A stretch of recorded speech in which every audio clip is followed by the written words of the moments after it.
New research is changing everything we thought we knew about choline's impact on the cow and her calf, and top scientists have a lot to say about it.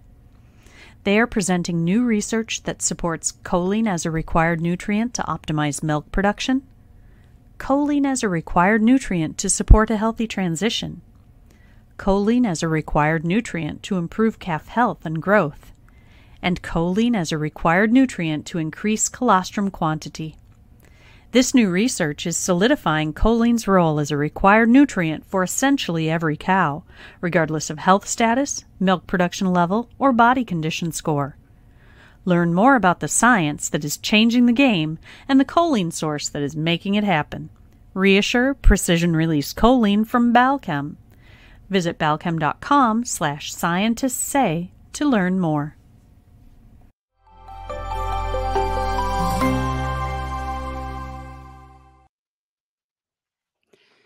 Hello, everyone, and welcome to the Real Science Lecture Series. I'm Scott Sorrell, Director of Global Marketing for Balchem Animal Nutrition and Health. Today, we're diving into a hot topic transforming the dairy industry, high-oleic soybeans. We're excited to welcome Dr. Adam Locke from Michigan State University, who will share cutting-edge research on this game-changing innovation. Before we get started, I'd like to tell you about our Bourbon and Brainiacs event at the upcoming ADSA conference in Louisville, Kentucky. The event will feature food, fun, and bourbon tasting and great conversation with the industry's top scientists, or for this event, we're going to call them Brainiacs. If you'd like to attend, visit balchem.com/bourbon to register for your chance to win a golden ticket to this exclusive event. And now I'd like to introduce one of our favorite Brainiacs, Dr. Adam Locke. From a dairy farm in Southwest UK to a leading voice in dairy science, Dr. Adam Locke is a professor at Michigan State University's Department of Animal Science. He earned his PhD from the University of Nottingham, completed postdoctoral research there and at Cornell University, and held a research and teaching role at the University of Vermont from 2006 to 2009. Since 2009, Dr. Locke has driven impactful research and extension programs at Michigan State University, helping to shape the future of today's dairy industry. Dr. Locke, welcome back to the Real Science Lecture Series. The floor is now yours. Thanks, Scott. It's always a pleasure to be here. Hopefully everyone can see that okay. This has been an exciting area that we've been working in the last 5 or 6 years now. So I'd like to talk a bit about some of our research with High-Oleic soybeans and how we feel that they can help support increased milk production, particularly milk fat production. So before I start, I need to acknowledge Alicia Bales here, a recent PhD student with me. She now works for Caledonia Farmers Elevator, but she led the vast majority of the work I'm showing here, and she's certainly someone to go to in the industry for more information in this area. So as I said, Scott, appreciate the opportunity. I always enjoy our interactions on these webinars and on the podcast here. So I think we're all familiar. This is a slide I put together for the Western Dairy Conference earlier this year, but milk components, not just milk fat, but milk protein as well, have been increasing hugely the last decade. And I like some of the wording that Corey Geiger put together here for a recent article, to see that we've got milk fat, milk protein pounds have been outpacing milk production by over 11% over the last decade. And if we compare 2010 to 2024, we're producing almost 1.5 pounds more cheese from that same 100 pounds of milk.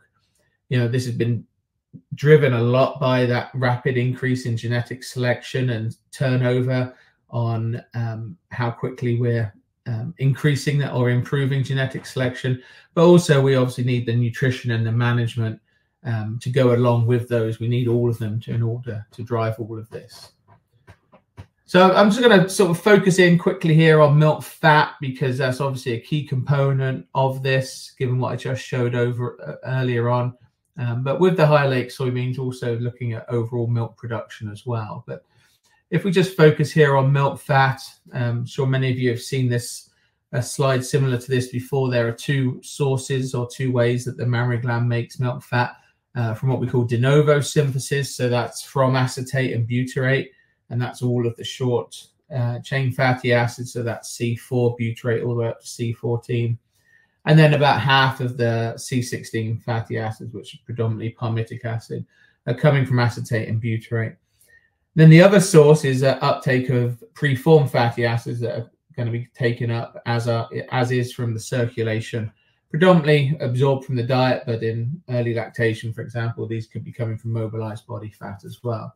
So this is going to be all of the 18 carbon fatty acids and longer, and about half of the C16 fatty acids. So we often see fatty acids split up as de novo and preformed here, blue and green, and then mixed, which is the 16 carbons and can come from either source. And this is a summary that Jose Neto from our lab group here put together recently, just to show the importance of all three of these when we're looking to continue to drive higher and higher milk fat yields in the future. We can't just focus on one source or the other. We need to focus on all of them. And this shows here nicely that in order to drive increased kilos or pounds of milk fat, that we have to drive both of these sources. So one important aspect of that is what I would call increasing precursor supply. There are some other aspects around maybe the efficiency of production here that we can talk about another time, but really we're talking about how do we drive more milk fat here with needing to supply more acetate and butyrate to the cow.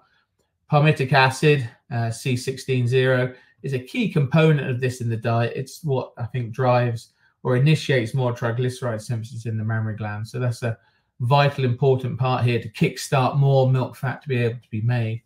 And then we've got our preformed fatty acids, our 18 carbon fatty acids, and this leads nicely into high-oleic soybeans. You will see that I hit a few times today that not all 18 carbon fatty acids are the same, and indeed that's what differentiates high-oleic soybeans here. So we're understanding more and more now the impact of different fatty acids and 18 carbon fatty acids on nutrient partitioning and milk fat synthesis. Certainly digestibility is a key difference there, and we will look at that as we go through here today. Just to show a quick sort of summary of why it's important to drive all of these sources. This is a study that Alex Benoit did her master's with me. She's now at Cornell doing her PhD. Just sort of showing that the mammary gland, to make milk fat, it's highly coordinated. Ultimately, she has to make a fluid milk fat. So triglycerides have to be fluid at body temperature. And that's the key aspects of those short chain fatty acids, butyrate, for example, and also for oleic acid produced in the mammary gland, that she has to make that fluid milk fat. Mammary gland clearly responds to nutrients. It doesn't necessarily have requirements, but if we can supply more of these different sources, we can drive more milk fat. And we need to focus on all of those. And I don't want to go into specifics on this slide, but just to show here that if we can supply more de novo precursors, as in acetate here, more long chain fatty acids, 18 carbon from cottonseed here, and we also have palmitic acid in the diet here, we're talking about 0.7, 0.8 kilo increase in fat yield just when we focus on getting all of those there, that you don't get if you only supply one or two of those sources. So this is really where the high-oleic soybeans is coming in, is focusing in driving more of those 18 carbon fatty acids to the diet. But as I'll show later in the talk, we have to consider how we supply and drive some of these other sources in order to frankly maximize the potential of the high-oleic soybeans. So this is in your handouts. I'm not going to go into detail in some of this, but it's a good reference point just to remember there are lots of different types of fat supplements out there. Of course, fat supplements with higher and higher milk yields are increasingly popular to drive increased energy intake in the diet. But as you've seen on many presentations here on the Bulchem webinar series, that we're really moving away. As we're moving away from crude protein to amino acids, we're doing the same with moving away from just ether extract or fat, understanding the effect of different fatty acids here. So you see here on the far right, a fairly typical fatty acid profile, high-oleic soybeans, and really in effect, mostly now oleic acid is even higher in those beans. So why might we be interested in these? Of course, soybeans in general are a good source of fatty acids and protein, and of course can be grown here in the US, particularly here in the Midwest and some other areas, making them a very appealing homegrown feedstuff. With these newer high-oleic soybean varieties, as I'll show, they do have great potential to help support improved milk production. There are a couple different available sources now. Some of the most common ones here you see here are shown, which is a GMO versus a non-GMO sources, and I'm aware there are a couple other varieties that are going to be coming out here in the near future. So here's just a cartoon showing the differences between traditional or conventional soybeans on the top here, which are about 55–60% linoleic acid, 18.2, versus high-oleic soybeans that showing here about 75 to 80% oleic acid. So we have a big switch around here in the fatty acid profile of these soybean varieties. Similar amount of saturated fatty acid, but we're really just switching that oleic acid and linoleic acid around. Of course, before we'd even done any research in this area, I think we could all see the potential benefit of these high-oleic soybeans versus a conventional, because we know that as you increase more linoleic acid in the diet, you can increase risk of milk fat depression. So straight away, there's an obvious little a key difference there between these. Now, of course, oleic acid under certain situations will also drive increased risk of milk fat depression, but much lower risk than if you're looking at linoleic acid from the same soybean, for example. But we and others over the last probably 5 or 6 years have done quite a bit of work now trying to understand the potential role of oleic acid in dairy cow diets, and sort of looking at it again beyond just as an energy source, but looking at some of the bioactive properties. We've done a lot of this work in collaboration as well with Andreas Contreras and his group here at Michigan State. One of the key things that we've shown, Crystal showed this in some of her PhD work, that is if we supply more oleic acid to the small intestine, we can improve fatty acid digestibility. Even here, for example, if we only supply 20 grams of oleic acid post-ruminally, we can start to see some nice improvements in fatty acid digestibility. So, if we can get more oleic acid past the rumen, even if it's only 20% bypass, for example, we can start to deliver some significant amounts here that could be useful for the cow for improving fatty acid absorption. We've also shown, Jonas and Marin, some of their work, shown that if we increase the oleic acid content of fatty acid supplements, if we drop the palmitic, increase oleic acid, we can see some very nice improvements in milk components and milk production, particularly in higher producing cows, as you can see here on the right. So another line of evidence on some of the potential for oleic acid or increasing oleic acid content of dairy cow diets. And similarly, Ursula with Dr. Contreras has shown with some oleic acid infusion work in fresh cows that as you increase, if we can supply more oleic acid, we can actually reduce that lipolytic response and improve insulin sensitivity of adipose tissue in early lactation, so potentially minimizing body weight loss, and importantly improving energy-corrected milk production in that first 3 weeks of lactation, as Jonas showed in some of his work here on the right. And I leave all of these references here in these slides because I'm going through these quick, but these are all available online and to be reviewed. So there's a number of lines of evidence here now that would support why we're particularly interested in oleic acid, and the timing of it has been such now that there's a lot of interest in these high-oleic soybeans. So these things have come together very nicely here. So, of course, with any soybean, but particularly now with the high-oleic soybeans, we're particularly interested in that oil component in those. So it's leading to a lot of interest in feeding the whole bean rather than soybean meal, where much of the oil's been removed. Of course, as I'm going to show some slides as we go through here, I think there's a lot of benefits to roasting those soybeans. Then there's also going to be a lot of interest as we go through here, and more work needs to be done on the processing of those roasted beans. I'm not really going to get into it in the talk here, but there's a lot of older literature out there about the the key aspects around consistency of roasting and steeping of those roasted beans. And I think what we're seeing with more and more on-farm roasting is that consistency is a key aspect of that. Maintaining product quality is really key there. Of course, there are also some other processing methods here that are being utilized with these high-oleic soybeans. Of course, the initial drive of these high-oleic soybeans was the extraction of the oil for use in human foods and other cosmetics and other different products that could utilize that high-oleic oil. So there are going to be times when that oil is going to be pulled out of these high-oleic soybeans to a greater extent and used in other purposes.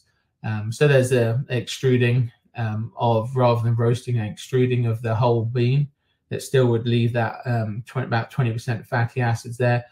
But we're also at different times going to see more availability of high-oleic expeller meal, I think, where a lot of the oil has been removed and maybe 6 to 8% of the fatty acids are still remaining in that expeller meal. And I'll show you a study later on that as well.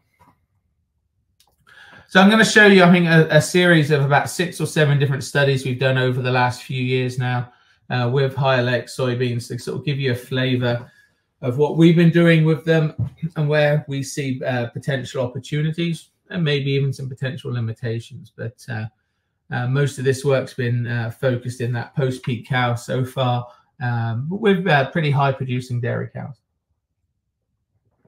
So the first study that Alicia did, this was published last year in Journal of Dairy Science, we did a very simple dose response study. You'll see, I think earlier on last year, we also published basically the same study with whole cottonseed as well. And we saw some nice responses to that across this same dose response range as well.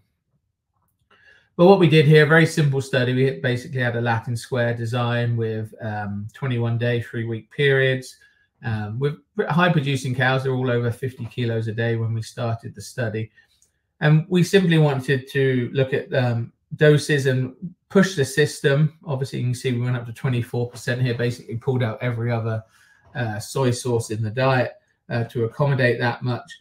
And just to sort of try and find where there were maybe some inflection points or where we were starting to see some reductions in responses here. So here are the diets. I'm not going to go into detail other than in this very first study, we simply removed soybean meal and soybean hulls and brought in the roasted and ground high-oleic soybeans. Everything else in the diet stayed the same. There was no supplemental fat in these diets. Again, we'll look at that later on. But you can see what this did allow us to do was to keep all our nutrients very similar, apart from, of course, total fatty acids, which increase because we're increasing the level of those high-oleic soybeans. Obviously, granted in this study, because we were putting in roasted soybeans and taking out just regular soybean meal, we were shifting rumen degradable protein in the diet. And again, we look at that some more in later slides here. So these next few slides are all going to look the same. Here on the x-axis, we have the our treatments going from 0, 8, 16, 24% diet dry matter. And you can see on the previous slide here, I showed this equating roughly from 0 all the way up to 15 pounds of these high-oleic soybeans on a dry matter basis. You can see not really much impact on feed intake until we get to the highest level here of soybeans. And we got a little bit of a drop there, as you know, about 0.8 kilos, 0.7 kilos, sorry, as we went up to the higher levels there.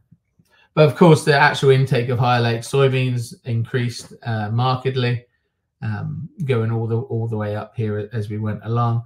We did see some slight drop-offs in NDF digestibility and fatty acid digestibility, as you might expect with these higher levels like this. But of course, fatty acid absorption was dramatically going up as well at the same time because of the high levels of fatty acid intake. Now, if we look at milk yield and energy-corrected milk yield here, you can see the biggest increase we got here in milk yield and in energy-corrected milk was really when we went from that 0 to the 8% inclusion of the high-oleic soybeans. See some nice improvements as we go along there. And the improvements weren't so dramatic as we went from 8 all the way up to 24% there So some nice improvements there. Milk yield, we're up over about 10 pounds of milk there and about 8 pounds of energy corrected milk as we go across those. If we look at component yields, milk fat goes up linearly as we continue. No evidence in this case of that we were we'd overshot our range on intakes because we didn't see any drop-offs in milk fat yield. And I'm going to come back to that in a while. Could be maybe somewhat disappointed in the actual increases in fat yield that we got in this study. And again, that's worth considering with some future studies here in a little while. But we still continue to get some nice improvements in fat yield as we went along here. Protein yield, a nice jump up when we went for the first level, and then it held fairly consistent after that. Maybe a little drop off at the end there when we saw some intakes drop off there at the end here. Now, again, important to remember that we were switching, from traditional soybean meal to the roasted High-Oleic soybeans in this study here, when you're looking at those protein responses as well. We've been lucky, Alicia and I have been lucky the last year now to be able to work with Chuck Nicholson at University of Wisconsin at their Dairy Innovation Hub, who's been put together a few reports for the United Soybean Board that have helped support some of this work, and looking at some of the economic feasibility of High-Oleic soybeans. Of course, that's a key component here. Of course, that potential to maybe grow these on your own farm in certain areas of the US, particularly maybe in the Northeast and in the Midwest here. If you can replace, purchased protein and purchased fat sources with these homegrown High-Oleic soybeans, there's some potential reductions in feed costs there. But on the other side, as we've shown, there's also some good potential for improvements in milk check, in the milk check as well. So Chuck's done a series of analyses. I'm just going to show a couple here. He's looked back over the last 10 years of data with those 3 doses of High-Oleic soybeans, the 8, 16, and the 24. And I'm showing 2 scenarios here. The left here is what he called the homegrown scenario. So if you were growing all of those soybeans yourselves and the cost of production, estimate the cost of production versus the purchase feed, and you can see across all 3 of those those 3 levels that we were feeding, regardless of where milk prices were over the last 10 years, for all bar one period here, as shown here, you can see that we were getting improvements in milk income per cow per day, and that was irregardless really of which of those levels you were using. Now remember, that's that homegrown scenario. If we looked at the total opposite scenario of that, where you were purchasing these beans and there was a fairly high transport cost and a fairly high premium cost, obviously those higher dose levels, particularly that 24% here I'm showing here on the right of the screen, doesn't pay off so well. But indeed that 8%, even if you were paying those very high, the maximum cost that they were estimating here, the 8% was continually paying off all par for maybe 1 month here across that 10-year period. So, some good lines of evidence here to support that there are many different scenarios that feeding High-Oleic soybeans may have some beneficial effects. Here's a summary of that work that Chuck did here across that range. Here on the left here is that no production cost that I showed, and then on the far right is that highest premium. And then you can see when with different levels of transportation costs or different levels of premiums, again, you can see that over the majority of that time, that 8 and 16%, and most of the time the 24% was providing some economic benefits here. And here in this example, he's looking at 200 cows fed with those High-Oleic rations and income on dollars per farm per year for that. So when I mentioned earlier on, I was maybe a bit disappointed in the milk fat responses that we saw. And this is just showing this same study here. This black dash line here is the milk fat response that we saw here. And then in the sort of purple brown line here is the preformed fatty acids. You can see that was entirely driving those increases in milk fat yield. As you can see down here, we got large increases in preformed fatty acids. But we did lose de novo fatty acids and mixed fatty acids. So that's why the actual overall fat yield responses were somewhat smaller than what we might have expected. So this led to some more interest on how could we maybe minimize some of these drops in the blue and the purple and the green lines here as we went across here to allow us to actually drive more milk fat. And I'm going to show some examples of that in a while. So our second study here was really driven by questions from the dairy industry. In fact, we actually even got into the High-Oleic soybeans from questions from the industry. So to me, this is a really good example of this industry academia relationships really sort of helping and supporting one another. So the question here was, well, we'd shown in that first study the potential benefits of roasted High-Oleic soybeans. Of course, there's some added costs to the roasting. There'd been some previous work with raw High-Oleic soybeans from Penn State and from University of Wisconsin a few years ago. But the roasted bean responses were certainly looking significantly better than those. So we did a study here now where we just compared raw versus roasted High-Oleic soybeans. And we did this in a truncated Latin square designed to allow us to have some longer periods. And we had a control diet with no High-Oleic beans. We fed 16% of the roasted and ground beans to match one of our treatment levels in our previous study. We then fed the same amount of the beans, but as a raw and ground High-Oleic soybean. And then acknowledging that with feeding the raw that we were going to be losing some bypass protein in that diet, we then fed a 16% raw with some additional bypass protein in the diet. So these are the diets that were fed. Again, I'm not going to go into detail here, but you have all these slides available to you. Quite simply what we did when we added in the roasted beans, we pulled out soybean meal and soy hulls again, like we did in the first study. So again, some differences there in protein quality in the diet as well. But then when we had the raw beans, we again pulled out just soybean meal and soy hulls. And then when we had the raw with additional bypass protein, we pulled out even more soybean meal and added in some heat-treated soybean meal to try and just increase that ruminant degradable protein supply to the diet as well. So across all three of these diets here, we were able to maintain some very similar nutrient levels. And of course, we're having high levels of total fatty acids in these diets versus the control diet. So interesting in this study, overall, all three of our High-Oleic soybean diets increased intake about 0.5 kilo a day. And here's milk yield, energy corrected milk, just to set you up here. Here's the control diet. Here's our roasted bean diet, just our raw diet, and then our raw plus the additional bypass protein. So you can see here, the roasted definitely gave us a better response compared to both of those raw diets, about 3.5 kilos, so about 7 or 8 pounds additional milk yield.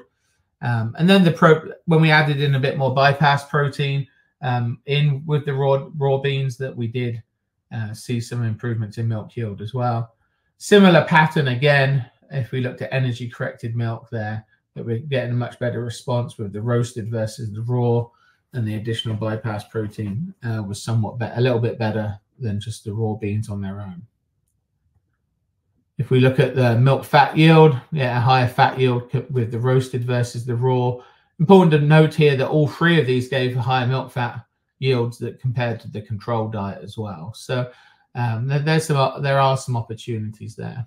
Roasted versus raw, a bit more milk protein yield, and again, having that bypass protein, that heat-treated soybean meal in with the raw gave us a slightly better response there again as well. So, clearly there are some opportunities with the raw beans here. Obviously, there's some different economic implications with including them in the diet, and I'll show a slide on that in a while. But I think it's quite clear from here that we can see some benefits in milk and milk components with the raw, but hopefully it's quite clear here. I think the roasted is the way forward with the High-Oleic soybeans. Milk fatty acid sources, so sort of circling back to our previous study here as well. What's interesting in this study is that we really didn't see a drop-off in de novo fatty acids in this study. So that's why we got those higher fat yield responses. You can see here, no effects on de novo. Mix went down a little bit here, and most of that's going to be coming from de novo reduction in de novos of those longer chains. But we've got nice improvements here with the preformed fatty acids. So a lot more still to understand on some of the key triggers on why we may or may not see reductions in de novo fatty acids. So again, Chuck Nicholson did some economic work here as well. In the red line, again, looking back over the last 10 years is the roasted beans. In the green is just the raw beans. And then the gray line is the raw plus bypass protein. And you can see in a number of those periods, the feeding the raw beans did provide a cost benefit, but there were times when it wasn't. But across all of these 10 years, you can see this is dollars per cow per day, income over feed costs, that 16% roasted high-oleic soybeans was economically beneficial across these different scenarios that he looked at. So certainly some good information for anyone here to be looking at and to be considering if they're looking at doing this. So again, I come back to this slide that I showed from our first study here, and we were interested in, well, you know, we're doing some very simple diet changes here. What could we maybe consider doing to help improve responses to high-oleic soybeans, rather than just sort of bringing in one ingredient, taking out sort of the protein equivalents? What else could we be looking to do here? And of course, that de novo piece is the main bit that we're dropping here. So can we mitigate those reductions in de novo fatty acids? And I'm showing a study here that Alicia presented as an abstract last year at Dairy Science, and we'll be submitting soon here. We use sodium acetate. Now, I'm not recommending that anyone goes out and buys sodium acetate to try and feed it. It's not cost effective, but this is really a proof of concept of what would happen. What would the cow do if we did supply more acetate to that mammary gland in order to maybe help maintain de novo fatty acids? So this is the first time now where we actually took out heat-treated soybean meal to add in the high-oleic soybeans. So probably most people would say was a much more realistic swap out of those roasted beans and heat-treated soybean meal. And then we took out soy hulls to bring in the sodium acetate here. And the use of sodium acetate here is something that Kevin Harvatine at Penn State has done a number of studies that shown as a proof of concept, and that Alex Benoit study I showed earlier, we used it in that study as well. It's really a proof of concept here, okay? So as you can see here, as you go across milk yield and energy and milk fat here, again, we still can always keep seeing this fairly consistent improvement in fluid milk yield when we added in our high-oleic soybeans into the diet, over 2 kilos, about 5 pounds here. And then when we look at milk fat yield, we can see, we can see here that sodium acetate overall gives a nice improvement in milk fat yield. And then adding in our high-oleic soybeans gives a nice improvement in milk fat yield as well. What's important here, there was no interaction, but we saw an additive effect. So there was about 150 gram improvement here, 200 gram improvement here with acetate in the beans. But when we had the acetate in the beans together, we got about a 350 gram improvement in fat yield as you go from the control here at 1.8 up to 2.1 here with the acetate and the beans. So clearly showing if we can supply more acetate to that mammary gland, that we're going to see an additive effect of keeping both of those in the diet here. And then that translates across over to fat-corrected, energy-corrected milk here. Simply showing here, acetate gave us a 2 kilo increase in energy-corrected milk, the beans 4 kilos. But taken together, when we have both of them in the diet, you can see we've got a 6 kilo improvement in energy-corrected milk. Again, this is a proof of concept with that sodium acetate. But if we can look at maybe feeding diets, when we have the beans in the diet, we can include other ingredients that may help drive more acetate reduction, maybe more effective fiber, maybe looking at sugars versus starches, that we can perhaps get an even better response or an additive effect there. So that's, 6 kilos there is, 14 pounds or so energy corrected milk. The next study we did was looking at palmitic acid. There's a lot of interest out there, of course, and quite rightly, that if you are adding in high-oleic soybeans into the diet, and you're basically, to some extent, growing on your own farm or growing regionally a significant source of fat for the diet, there's a lot of interest and a lot of questions around, can we pull out supplemental fat sources? Should we pull them all out of the diet, or are there only certain ones we can pull out of the diet? So we wanted to do this study here in response to some of those questions, because there had been some information out there in the industry that you could replace all supplemental fat sources in the diet.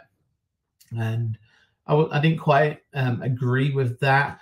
Especially what we've done over the last decade, us and others, showing that not all fat sources are the same. I was a little concerned about what would happen if we pulled palmitic acid out of the diet. Certainly, I think, obviously, high-oleic soybeans is a very 18 carbon heavy fat source. It's 80% oleic acid at least.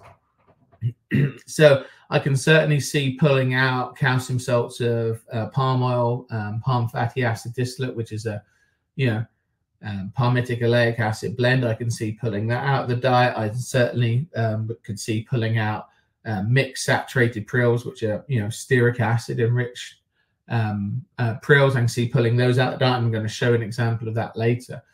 But if you remember back to some of my early comments earlier on today about driving more milk fat, the mammary gland does respond to palmitic acid by starting to make more triglycerides. So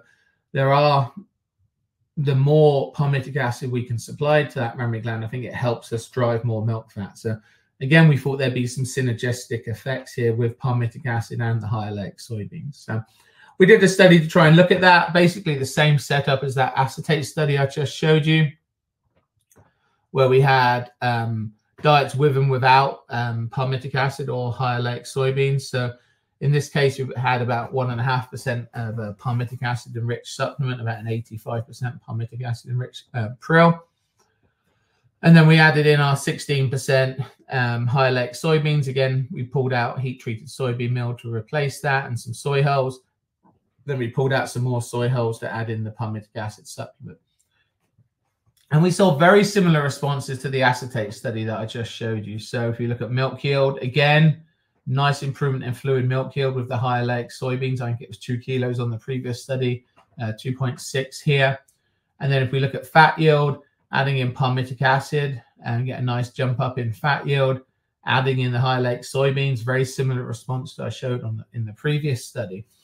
But again, no significant interaction. We were getting close to an interaction, but it is an additive effect again. So as you went from the control to adding the having the palmitic and the beans in the diet, you see the benefits of having both of those in the diet here. And you can see that again across the with energy corrected milk yield here as well, and that additive effect. So we're going up about 5.5 kilos here. Energy corrected milk when we had both of them in the diet versus just having them individually in the diet. So my recommendation based off this, and I'll show some other data in it, is I would certainly be I'd certainly comfortable saying that these high-oleic beans can replace the majority of supplemental fat source in the diet, but I'd still want to be keeping some or this all of the palmitic acid I had traditionally had in the diet as well. So here's summarizing those first 4 studies there, just showing the consistency and responses here, okay? This is difference from control for milk and energy-corrected milk. And these are all when we had the 16% dry matter in the diet. So, average there, about 3.7 kilos more energy-corrected milk across those 4 studies there, okay? If we look just at milk fat, we can see a nice improvement in fat yield here across these studies. You can see some of the differences there. The lowest one is that first one that I talked about earlier on. But then remember, we also had those in the studies 3 and 4 with the acetate and the palmitic acid. We had those combo diets. I wanted to throw those in here to show that when we were looking at how else we could complement or manipulate that diet, that we can get some better responses to that high-oleic soybeans when we had the diet that supplied more acetate, the diet supplied more palmitic acid there. So certainly some room for improvements in some of this work here.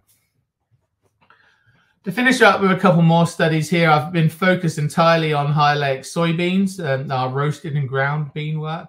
And here's some actual examples we had back from our lab, from some of the beans that we've been feeding. And here's an example of high-oleic expeller meal here. And this is from a sample that we've just run in a study that I'm going to show next. And it's about 5.5% fatty acids. So, of course, there's a lot of interest in high-oleic expeller meal. And it's going to be the variability of that. I'm going to probably, I'd imagine, increase or decrease based on opportunities for selling that oil into the non-dairy markets and the value of that oil. So we did a very simple dose response study here, going from 0 to 18% high-oleic expeller meal. Basically, we were changing it out for heat-treated soybean meal and soy hulls. As you can imagine, in this study, we had a palmitic acid supplement in all of these diets, at 1% diet dry matter as well. And very simple Latin square study of 3-week feeding periods. And you can see some of the responses here. Milk yield went up. There's a linear increase in milk yield here, about 1.5 kilos as you went across here. But you can see fat and protein really didn't change hugely as you went across these studies here. So we saw some improvements in milk yield, but we didn't have a large impact on the yield of milk components for sure. Now, remember, the high-oleic expeller meal is about 5.5–6% fatty acid as opposed to 20%. So my general sort of take-home comment from this is that the more oil we remove from a high-oleic soybean, the less unique that ingredient is going to be. It's that when we think of high-oleic soybeans, it's really that that oleic acid, that 80% oleic acid in there.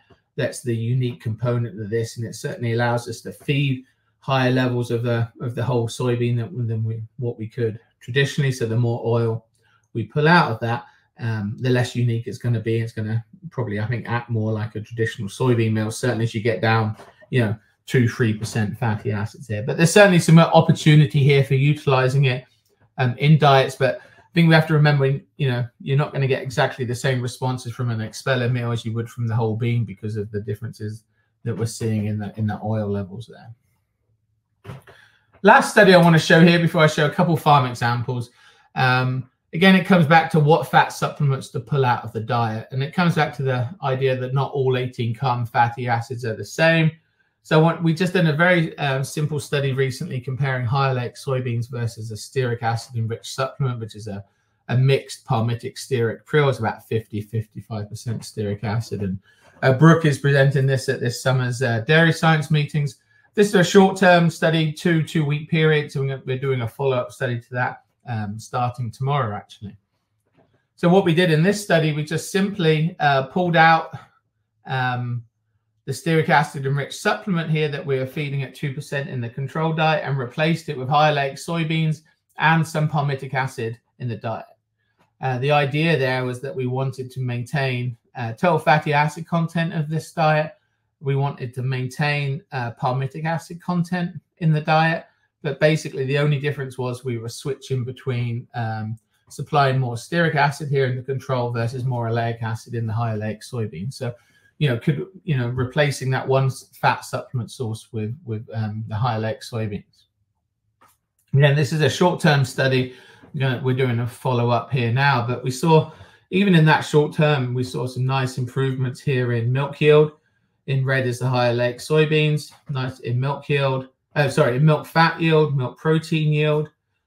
Milk yield was up 1.7 kilos, pretty much 2 kilos of fat-corrected milk and almost 2.5 kilos energy-corrected milk when we went from that stearic acid prill treatment to our high-oleic soybean treatment. That did contain a little bit of palmitic acid enriched prill to maintain that palmitic acid level across both of these diets. So the amount of palmitic acid these cows were seeing in both these diets was identical or very similar. But the only difference was whether the 18 carbons were coming from stearic, from the prill, or from oleic acid from the high-oleic soybeans. Actually, the cows on the high-oleic soybean diet, 8.8 kilos less per day across the study.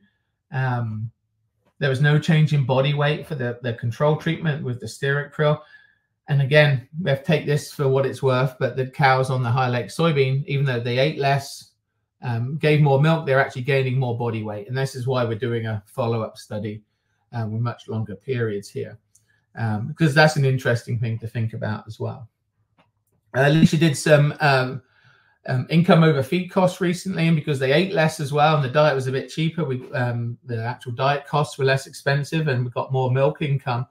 So income over feed costs for the High-Oleic soybeans was almost $1.60 per head per day for the High-Oleic soybeans versus that stearic acid prill. So hopefully gives you some food for thought there as well. And just finally, to wrap up a bit around that comment around body weight changes, Jackie Borman recently published end of last year in JDS Communications another short-term study where they actually fed the High-Oleic oil and didn't see a huge amount on milk and milk components, but they did show that there were some increases in fat depth and body condition score with in the multi-paras cows when they were fed the oil. So there's a lot here, I think a lot of potential here with the actual oil as well in diets, and that's something that we've just recently completed a study with, is a dose response with the High-Oleic oil. So I'm going to show, Scott, just to wrap up here, 2 slides quickly of some on-farm data that Alicia and others have been collecting. This is from a farm Alicia's been working with, along with Caledonia farmers, that when they incorporated High-Oleic soybeans into their diet at the beginning of December this last year, this is the very first time they brought them into the diet. And you can see when they did, they didn't really alter milk yield, fluid milk that was being shipped, but you can see some nice improvements in milk fat, and milk protein stayed quite similar, but they were shipping a lot more milk fat at those times. And they were on testing that gave us de novo mixed preform. And you can see they held on a content basis, de novo and mixed. And we know yield would be going up because fat yield was going up, but the nice improvement here in preformed fatty acids. So that oleic acid was driving more preformed fatty acids. Very simple switch in their diets. They were basically swapping out heat-treated soy products and soybean meal. They took out all of the calcium salts that they had in the diet as well to bring in the High-Oleic soybeans. So not huge switches in a lot of the major nutrients, a bit more fat in the diet. The High-Oleic soybeans clearly allows you to do some more of that as well. And they were estimating income over feed costs of $1.70 a cow per day. This farm actually purchased a second-hand roaster and grinder and were doing all of this work on their own site here. This was using April milk prices. The other comment this farmer recently made to me is that these soybeans they can see having a great benefit in their crop rotation as well, rather than going corn on corn year over year. Then the last one is a study that VitaPlus and Purdue Agri did together on another Michigan farm. This is actually the first farmer that started asking me questions around feeding High-Oleic soybeans, and they do their own roasting and grinding as well. And this study was actually more around the potential benefits of a palmitic acid enriched supplement. So we did a very simple 2 weeks on, 2 weeks off type study with and without palmitic in the diet, and we just added that palmitic acid on top of the rest of the diet within the TMR, but we just added 1.5% in, so it kind of diluted down all of the nutrients. And you can see here as you go from no fat to fat, then no fat to fat. These are 2 weeks off, on with palmitic acid in the diet. You can clearly see the differences in fat percent and most importantly, fat yield as you go between those periods. So again, to me, showing that if I am using High-Oleic soybeans, I'm going to be considering keeping some palmitic acid in the diet. You can see some differences in milk income here as you go between those periods. So yes, I think you can pull out a lot of that other fat, but I'd be keeping some palmitic acid in the diet as well. I'm not going to stay on these, but we've just wrapped up a transition cow study as well. And I think there's a lot of other work we're interested in looking at now. That de novo piece is good. Impact in maybe later lactation cows as well, some work that we want to do. And the different protein strategies around the beans, I think, is an important question to come along. I'm going to skip through these, Scott, 'cause I know we're getting late on time, but these are all in the handouts. I think there's a lot of potential benefits. I hope I've shown some of those. I hope it stimulates discussion now and later on. I think you can replace a lot of those other fat sources. I think the palmitic acid I'd still be looking to keep in there. And think about that, how we can maybe drive and improve acetate production as well. The one thing I'd mention here is I'd maybe keep an eye on that we're not over conditioning later lactation cows if we have all this oleic acid in the diet. That's one thing I'd like to look at more as we go through. And of course, I think some of these dynamics in the oil markets are going to present some opportunities and maybe some challenges, but maybe that's where homegrown and purchasing from a local growers certainly can have some benefits there as well. So with that, I'd like to thank everyone that helped support this work. Michigan Alliance for Animal Agriculture and United Soybean Board have been key there. Alicia here did all the work. So Caledonia supported a lot of this as well, and a lot of other different groups that have helped support it. So with that, there's my email address. Love to get feedback, questions, challenges, or situations where you have or haven't seen some benefits. So I'm going to pass that over back to you now, Scott. Thank you. All right. Thank you, Dr. Locke. As a reminder, you can still submit questions through the Q&A tab at the top of your screen. And Dr. Locke, I know you've got a hard stop here in a few minutes. I'd like to get to a few questions. First one comes in from Rolando. Given the limited amino acid, omega-6 and omega-3 content of high-oleic soybeans, are there any recommended inclusion levels for essential fatty acids, particularly linoleic and linolenic, to optimize metabolic, reproductive, and immune responses in early lactation cows? Do you personally have any guidelines or practical benchmarks when formulating with high-oleic soybeans? Oh, that's a good question. There's a lot to unpack there. In the majority of diets, or North America, and any diet that's heavy corn-based diet, maize-based, depending where the questions come from, omega-6 I do not have any concern with, because there's so much omega-6 in the diet, linoleic in the diet anyway. The omega-3 piece is an interesting one. We've done some work with that recently, because then it also delves into, is it really linolenic that's key, which is going to be coming mostly from pasture or from grasses, and some linseed, flaxseed type diets. It's really the bioactives are those EPA, DHA, but there are some challenges to feeding those. So I don't have any guidelines. I'm not too concerned with the traditional essential fatty acids. The dairy cow does such a good job at holding on to those in her circulation that there always seems to be plenty of them. What's more and more interesting now is some of the potential biological effects of oleic acid on immune function. And that's something that we've been trying to look at a bit more. Some of the feedback I've getting from some farms is very anecdotal, is that cows are doing well from a health reproductive standpoint when they're on these high-oleic beans. Some of that might be an energetic thing as well, but I certainly wouldn't be concerned around omega-6 when I'm feeding these. All right, I got a couple questions related to particle size from Dr. Hutchins and Mario. What size was used in the research, grind size? Mm-hmm. And then do you have a preference or differences between fine ground and coarse ground? Yeah, that's a good question. And I actually have a proposal in now to actually look at that. All of the work I've done that I've shown is around 700, 750 microns. So very, so pretty well ground. It looks like ground corn to some extent. And the reason we did that was that's what the local farmers that were starting to use them was grinding them to. I think if you go much finer, you perhaps lose some of the rumen bypass protein benefit. Maybe you open up the oil a bit more to being a bit more rapidly available. So that's working well for us. I don't think I'd want to go coarse. I've heard some people recommend halves and quarters. I'm not sure I would do that personally. But we've been doing that about 700, 750 microns. It's been working well. All right. Angela's asking, what do you think? Why do you think in the latest studies you got milk fat percent and no milk kilogram increase? I don't know. Maybe that means on farm studies, because we've always seen a milk yield improvement.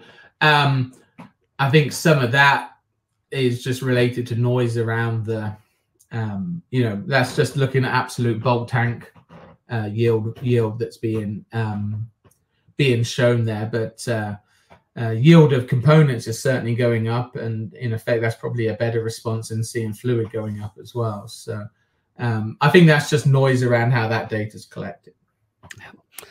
All right. And Time for one more quick one from Mario. He'd like to know, was the research done with or without rumensin? No rumensin in any of the studies I showed. Yeah. Do you have any thought, well, would rumensin have an impact? Well, yeah. So monensin, I think there'd be a potential higher risk of maybe of a milk fat depression type situation there. I think in these type of studies that we're doing, I'm not sure I see the benefit of having it in the diet there. Certainly in a, with more unsaturated fat in the diet, and we do have more unsaturated fat in the diet, right? So there is some potential increased risk there. So I'd look to avoid things that may be slowing down biohydrogenation, which monensin can to some extent. So yeah. But we can certainly get back to some of these other questions at a later time, Scott, as well, if there's a way we can respond to them as well. Well, just a kind of a shameless plug, we will be doing a podcast on this. Got a few ideas for that, and we'll save these questions for then. So, Adam, I want to thank you for joining us today. I want to thank everybody for attending today's webinar. And if you have additional questions, please submit them to anh.marketing@balchem.com. The Real Science Exchange lecture series continues with educational topics each and every month. We're skipping July so everyone can enjoy their summer as activities ramp up, but we'll be right back on August 5th with Dr. Kelly Nichols from UC Davis, who will share exploring flexibilities in protein nutrition for a sustainable dairy industry. Visit balchem.com/real science for details on future webinars and to register for upcoming events. Balchem's podcast series continues to offer a deeper dive into our webinar topics. Log on to your favorite podcast platform and search for Real Science Exchange or visit balchem.com/podcast. If you want a really cool Real Science Exchange t-shirt, just subscribe to the Real Science Exchange. Send us a screenshot along with your address to anh.marketing@balchem.com and we'll get that off to you right away. And on behalf of Balchem and Dr. Locke, thank you for joining us today.